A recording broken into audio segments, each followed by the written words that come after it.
የነሽ ወሏት የነሽ ጎንደር የላትም ወደር የዛሬው መድረሻችን ከ1628 ዓ.ም ጀምሮ ለ200 ዓመታት የአጼዎች መናገሻ በመሆን ያገለገለች የዓለም ታዋቂ የታሪክ ተመራማሪ የምስብ የዘመኑ አጼዎች የገነቧቸው ቤተመንግስቶች፣ አብያተ ክርስቲያናትና የተለያዩ ታሪካዊ መዳረሻዎች ከተማዋንና ኢትዮጵያን ጥንታዊና ውብ ከተማ ያደረጓት ለሀገራቸው አንድነት ጠንክረው የሚሰሩ ታላላቅ ነገስታቶችን ያፈራች ዙሪያዋን በተራሮች ሰንሰለት የተከበበች ስትራቴጂካል ከተማና ከጠላት ለመመከት የሚያስችል ቁልፍ ቦታ የሆነች ሁለት ታላላቅ ወንዞችን ማለትም አንገረብና ቆሃን የተንተራሰች ከሌሎች ቦታዎች ሁሉ አንቺ የተባረክሽ ነሽና ንግስናና ቤተመንግስቴን እስከ ለተሞት የዚችው ካንቺ ጋር ይሁን በማለት አጼ ፋሲል ያባታቸው አጼ ሱስንዮስን ቤተመንግስት ተው ከደንቀዝ ሰሜናዊ ምዕራብ ወደምትገኘው ሰራዊቶቻቸውን ይዘው ወራ ያሉባት ከተማ ናት። ይቺ ከተማ ከአዲስ አበባ 656 ኪሎ ሜትር እንዲሁም ደግሞ ከአማራ ክልል ዋና ከተማ ከሆነችው ከባህር ዳር 175 ኪሎ ሜትር ርቀት ላይ የምትገኝ የታሪክና የቅርስ ማህደር በመሆኗ ሀብቷ ብዙ ጥበብና ታሪኳም ዘመን ተሻጋሪና የስልጣኔ ማሳያ ማዕከል በመሆኗ በቂ ማስረጃ ነው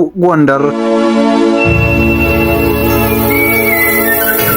ጎንደር ጠቢባን ተጠበውባታል፣ ጀግኖች ታሪክ ሰርተውባታል፣ ሊቃውንት ፈልቀውባታል፣ ነገስታት አጊጠውባታል፣ ኢትዮጵያውያን በፍቅር ኖረውባታል። የፍቅር ከተማ ናትና በፍቅር ያስቧታል። የጥምቀት በዓል በመላው የኢትዮጵያ አካባቢዎች ቢከበርም በጎንደር ግን ይበልጥ ይናፍቃል፣ ከፍ ብሎም ይደምቃል። ልገስግስ ልጓዝ በማለዳ ለጎንደር ልሁን የእርሷ እንግዳ 44ቱን ደብር በጉያዋ ይዛ በሰፊው አዳራሽ ቄጥማ ጎዝጉዛ ባህረ ጥምቀቱን ታቦቱን አንግሳ ኑ ትላለች ጎንደር በእጅጉ ደግሳ ሲሉ የገጠሙላት ውብና ታሪካዊ የሀገራችን ከተማ 4620 ሜትር ከፍታ ያለው የራስ ዳሽን ተራራ በሀገራችን ኢትዮጵያ ከሚገኙ ተራሮች ሁሉ በከፍተኛ አንደኛ ደረጃን ሲቆናጠጥ መኖሪያውን በታሪካዊቷ ጎንደር አድርጓል። የሰሜን ተራሮች ብሔራዊ ፓርክ ባለ 1560 ሄክታር በላይ እንደሆነ የተለያዩ መረጃዎች ይፋ ያደርጋሉ። የከተሞች እናት እየተባለች የምትጠራው ጎንደር እናት የሚለዋን መጠሪያ ዝም ብሎ የተቸራ ሳይሆን ታሪኳን ቀዳሚነቷንና ማንነቷን የሚገልጽ ሲሆን እንግዶቿን በፍቅርና በክብር እየተቀበለች አቀማጥላ ታስተናግዳቸዋለች። ጎንደር ተዟዝረው ጎብኝተውና ተመልክተው ያልጠገቧት እንግዶቿም በዜማቸው ጎንደር ሰርክ አዲስ ናት ሲሉ የተናገሩላት ውብ የሀገራችን ከተማ የነገስታት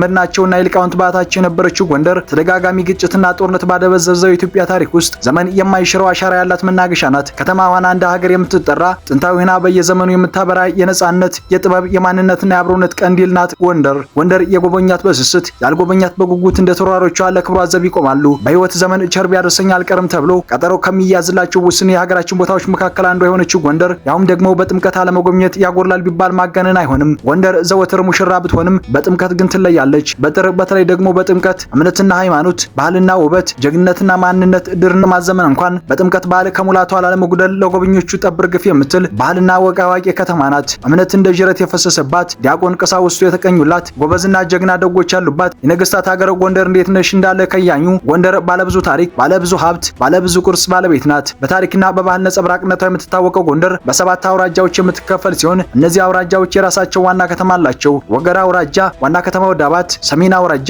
ዋና ከተማው ደባርቅ፣ ደብረታቦር አውራጃ ዋና ከተማው ደብረታቦር፣ ሊባ አውራጃ ዋና ከተማው አዲስ ዘመን፣ ጋይንት አውራጃ ዋና ከተማው ነፋስ መውጫ፣ ጭልጋ አውራጃ ዋና ከተማው አይክል፣ ጎንደር ዙሪያ አውራጃ ዋናው ከተማ ጎንደር ናቸው። የጎንደር ከተማ ዋነኛ የቱሪስት መስህብ የሆኑት አብያተ መንግስታትና አብያተ ክርስቲያናት በወርቃማው ዘመኗ የኢትዮጵያ ነገስታት ያሰሯቸው ናቸው። አብያተ መንግስታቱ በከተማው መሃል በሚገኘው ከፍተኛ ስፍራ ላይ ይገኛሉ። የተሰሩትም ከድንጋይ ከእንጨትና ከኖራ ሲሆን የጥንት ኢትዮጵያዊ የኪነ ጥበብ ረቂቅነትን ያንጸባርቃሉ።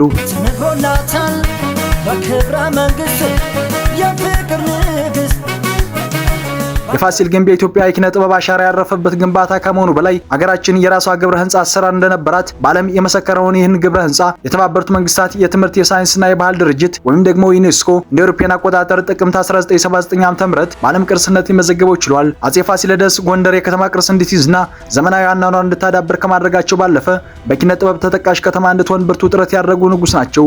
በዚሁ ጥረትም ጎንደር እስከ 1855 ድረስ የኢትዮጵያ መዲና ሆና እንድታገለግል መሰረታቸውን የጣሉ ሲሆን አሁን ላይ በዓለም ቅርስነት የተመዘገቡ አስደማሚ የኪነ ህንጻ ውጤቶችን በመገንባትም ፈርቀዳጅ ንጉስ እሳቸው ነበሩ። የፋሲል ግንብ የሚገኝበት አጥር ግቢ 12 ቢራዎች፣ 6 አብያተ ክርስቲያናት፣ ሌሎች በተመሳሳይ የስነ ህንጻ ጥበብ የተገነቡ ቀደምት ህንጻዎችን አካቶ ያዘ ነው። የአጼ ፋሲል፣ የአጼ ዮሐንስ ወይም ደግሞ ጻድቁ፣ የልጅ ኢያሱ ወይም ደግሞ የአጼ አዲያም ሰገር ልጅ፣ የአጼ ዳዊት፣ የአጼ ባካፋና የእቴጌ ምንትዋብ ወይም ደግሞ ብርሃን ሞገስ የቋረኛው ኢያሱ ቤተመንግስቶች በውስጡ አካቶ ይዟል። በሌላ በኩል የአጼ ፋሲል የመዋኛ ገንዳ እቴጌ ምንትዋብ ያስገነባቸው ድንቅ የስነ ህንጻ ጥበብ ያረፈባት የቁስቋም ቤተክርስቲያን አዲያም ሰገድ ኢያሱ ያስገነቡትና የኢትዮጵያውያን የስዕል ጥበብ የታየባት ጥንታዊቷ የደብረ ብርሃን ስላሴ ቤተክርስቲያን አጼ ፋሲል ያሰሯቸው ጎንደርን ከአጎራባች ከተሞች ጋር የሚያገናኟት ሰባቱ ድልድዮች የአባይን መነሻ ለማወቅ በመሻት ጎንደር የከተማው የስኮትላንዳዊ ጄምስ ብሩስ መኖሪያና ሌሎች ቅርሶችን አቅፋ ያዘች ድንቅ ከተማ ናት። ፈረንሳዊ ሆኖ ፓሪስን ያላየ ኢትዮጵያዊ ሆኖ ጎንደርን ያላየ ከእናቱ ማህፀን ጀምሮ የተረገመ ነው ሲል የመሰከረላት ውብ ከተማ።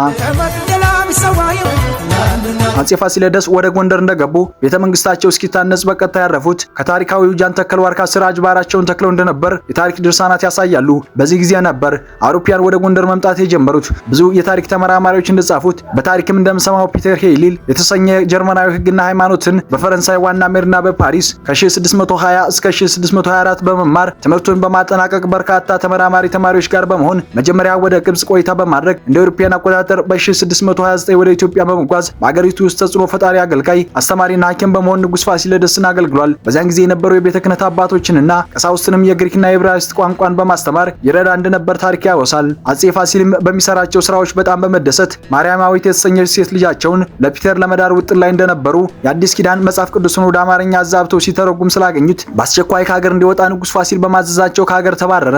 ለሀገር ውስጥ ቱሪስቶች ብቻ ሳይሆን ለውጭ ሀገር ቱሪስቶችም ዳግም ለመጎብኘት የምትናፍቀው ውቧ ከተማ ጎንደር ምንም እንኳን በርካታ ጥያቄዎችና ቅሬታዎች ቢኖሩም የኮሪደር ልማት ተግባራዊ ከተደረገባቸው የአማራ ክልል ከተሞች ማለትም ልክ እንደ ባህር ዳር፣ ደሴ፣ ደብረ ብርሃን፣ ወልዲያና ደብረ ማርቆስ ከተሞች መካከል አንዷ ናት። ከተማዋ አሁን ላይ ለነዋሪዎቻቸው እና ለቱሪስቶች ምቹ፣ ማራኪና ተስማሚ ሆናለች። ታሪክና ዝናዋን የሚመጥን እድሳት እየተደረገላት የምትገኘው ከተማዋ ዘመኑን በዋጀ መንገድ እየታደሰችና በልማቶች እየተለወጠች ትገኛለች። የፋሲል ቤተመንግስት ቅርስ እድሳትና በከተማዋ እየተከናወኑ የሚገኙ የልማት ስራዎች የጎንደርን ዝና እንደገና ከመግለጻቸው በላይ የጥበብና የስልጣኔ ሚስጥሯን በማሳየት ግርማ ሞገሷን ይበልጥ ከፍ አድርጎታል። ዘመናዊነትን አላብሷታል።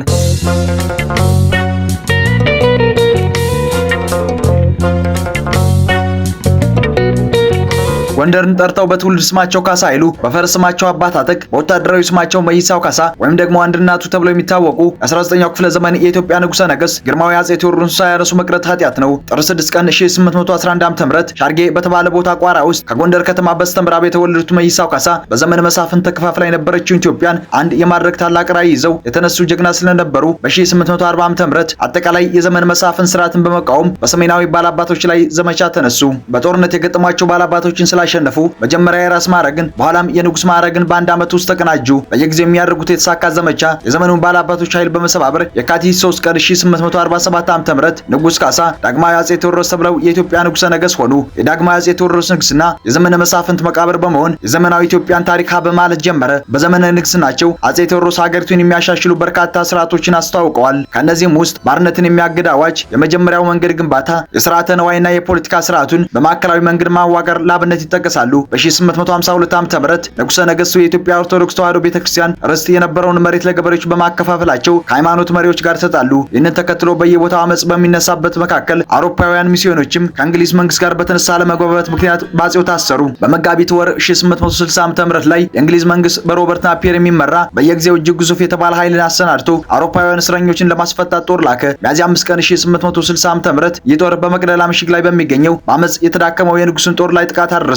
በውጊያው መሃል ንጉሠ ነገሥቱ እጃቸውን እንዲሰጡ ቢጠየቁ እስከ መጨረሻው አሻፈረኝ በማለት በሽጉጣቸው ራሳቸውን ገድለው በጀግነት ያረፉ ጀግና ንጉሥ ነበሩ። እንዲህም ተገጠመላቸው። ጀግና መች ጠፋል ከጎንደር ላይ ወትሮስ፣ ከቋራ ማህፀን ምንጭ ሆነ ቴዎድሮስ፣ ከራሱ ነፍስ ይልቅ ለሀገሩ ያደላ ሕይወቱን ሰውቷል አቅርቦ መቅደላ ሲል ማህበረሰቡ ጎንደር ጀግኖችን የምታበቅል የዘመናዊ ስልጣኔ ናፋቂ ለሀገራቸው ሲሉ ሕይወታቸውን የሚገብሩ ታላላቅ አርበኞች የምታፈራ ለመሆኗ አውስተውላታል። የትናንቱን መልካም ስራና ታሪክን ጠብቅ፣ የነገው ትውልድ ባለ ታሪክ ለመሆን ለአሁኑና ለወደፊቱ ትውልድ አስበን ዛሬ የራሳችን አሻራ በጋራ እናሳርፍ እያልን ከጃይክ ዩቲዩብ ጎንደርን ያስቀኘንበት ዝግጅት በዚህ ቋጨን። በቀጣይ በሌሎች መሰናዶች እስከምንገናኝ ሰብስክራይብ ማድረግ እንዳትረሱ። መልካም ጊዜ